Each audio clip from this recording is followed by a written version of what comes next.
Welcome back. A groundbreaking treatment for type 1 diabetes is showing promising results for patients in Chicago. It's a minimally invasive procedure that could mean diabetics don't have to inject themselves with insulin. Darius Johnson spoke with a patient whose life has changed for the better because of it.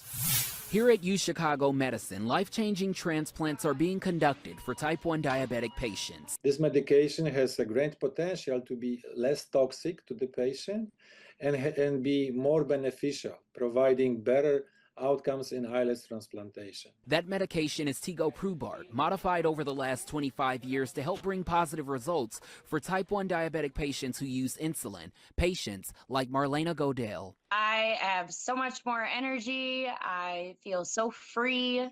For 25 years, she has lived with type 1 diabetes. She calls it chaos from age 5 until now. I would go to sleep at night and think, this might be my last night. I might not wake up and see my daughter ever again. She says her tipping point was when her daughter found her on the floor after her sugar crashed. She then talked to 3 doctors about islet cell clinical trials and got nowhere until she researched. I emailed the University of Chicago and essentially just wrote out my entire life story and just saying, please help, I've had enough.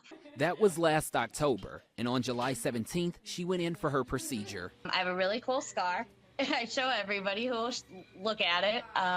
They just kind of made a very small incision and then injected the islet cells into my liver because, well, my pancreas don't work, so they injected them into the liver. 3 weeks after the procedure, she was off insulin. For that, she thanks her superhero, trial co-investigator Dr. Peter Wachowski. Her life was severely compromised, and she couldn't live like this anymore. 3 months later, she's living a life like never before, which often includes double cheeseburgers. It's been great, and I'm just looking forward to helping the other diabetics get their hope back. Darius Johnson, CBS News. More than a third of China's population is considered overweight or obese, according to the World Health Organization. While that's still far less than the rates here in the U.S., many people in China face serious public pressure to slim down. For fat people also, they are stigmatized in many societies in China because fatness is perceived associated with laziness, sluggishness, and lack of self-discipline. That sparked a fitness craze, with some people going to weight loss camps to shed serious weight. This 23-year-old woman has lost about 60 pounds since July. Her parents pay about $400 a month. The camp has strict exercise regimens, mandatory trips to the scale, and surveillance methods to prevent snacking. Experts say K-pop and Western pop culture has influenced many people in China. But there are risks for people attending these camps. An influencer died last year while trying to lose more than 200 pounds. The government should monitor and restrict extreme workouts and diets and other, potentially dangerous ways to lose weight.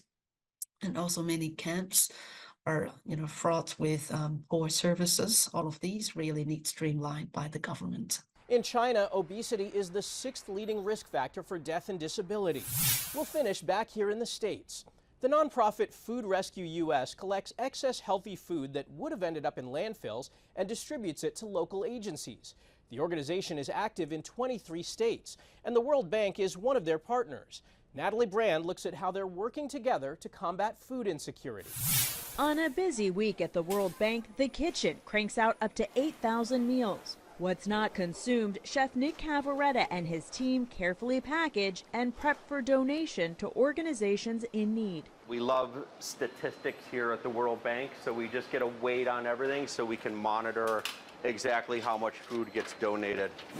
Cavaretta estimates up to 900 pounds any given week, 25,000 pounds over the past year. You showed us all this beautiful food. It would have been painful to throw it away.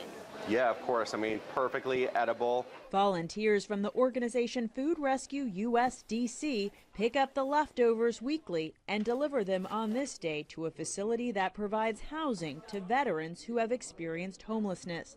Lisa Harris, who served in the Air Force, says when her food stamps run low, this is what fills the fridge. You may not think it, but you never know when you might be in this position. And I'm telling you, not knowing where your food is going to come from, not knowing what you're going to eat, it's hard. It's very hard. And we are appreciative. Kate Urbank of Food Rescue US's Washington, D.C. chapter says her group serves a dual mission, fighting hunger and climate change by keeping the food out of landfills and redirecting it to nonprofits. When you think about the fact that 30 to 40% of food is wasted and over 45 million people live in households experiencing food insecurity, it just makes a lot of sense to do the match. For institutions like the World Bank, where ending poverty is the mission, it's a win-win. If you can just help one person, it would be like a shame not to do that. When you got food like this, people, please donate. Lisa Harris hopes more organizations heed the call. Natalie Brand, CBS News, Washington. That's this week's Eye on Health. I'm Michael George. Thanks for joining us and be well.